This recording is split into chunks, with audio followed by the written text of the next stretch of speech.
Les perspectives du respect au Bénin, c'est de vulgariser les trois résolutions, notamment à l'endroit des femmes rurales qui ne connaissent pas encore cette résolution-là. C'est vrai qu'il y a eu des contrats qui ont été signés avec des organes de presse et des émissions ont été faites en langue locale, en fond, en dindi, en bariba, etc., etc.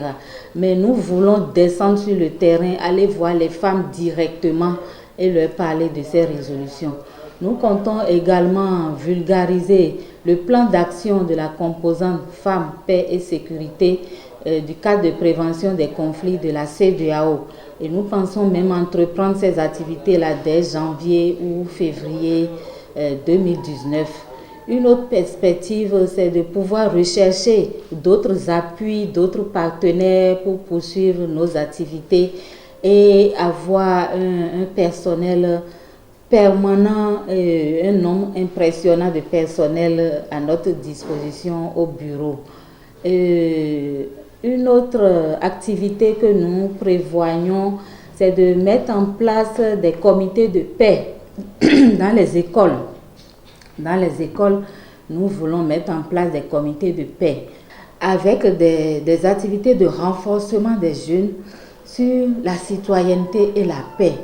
Parce que nous pensons que dès le bas âge, dès l'école, si les garçons et les filles commencent à cultiver la paix, ça va aller au-delà de leurs études et chacun pourra faire en sorte que le Bénin continue d'être appelé un pays de paix. Donc nous voulons que la paix règne déjà à la base dans les écoles, dans les foyers et partout au Bénin.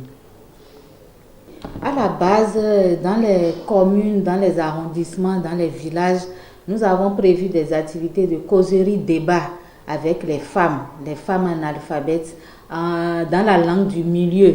C'est vrai qu'au niveau de RESFECO, nous ne maîtrisons pas toutes les langues, mais sur place, nous allons faire aider des traducteurs qui pourront être là pour traduire tout ce que nous allons dire en français à ces femmes-là, pour que la résolution 1325 soit connue de tout le peuple béninois. Mais nous allons mener d'autres activités de lutte contre les violences faites aux femmes, d'autres activités permettant aux femmes de jouir de leurs droits, notamment les activités de l'accès des femmes à la terre.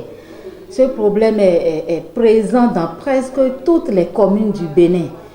Nous voulons nous donner cette tâche-là, de vulgariser le code foncier et le code des personnes et de la famille qui prévoit que l'homme et la femme, la fille et le garçon doivent avoir les mêmes parts d'héritage.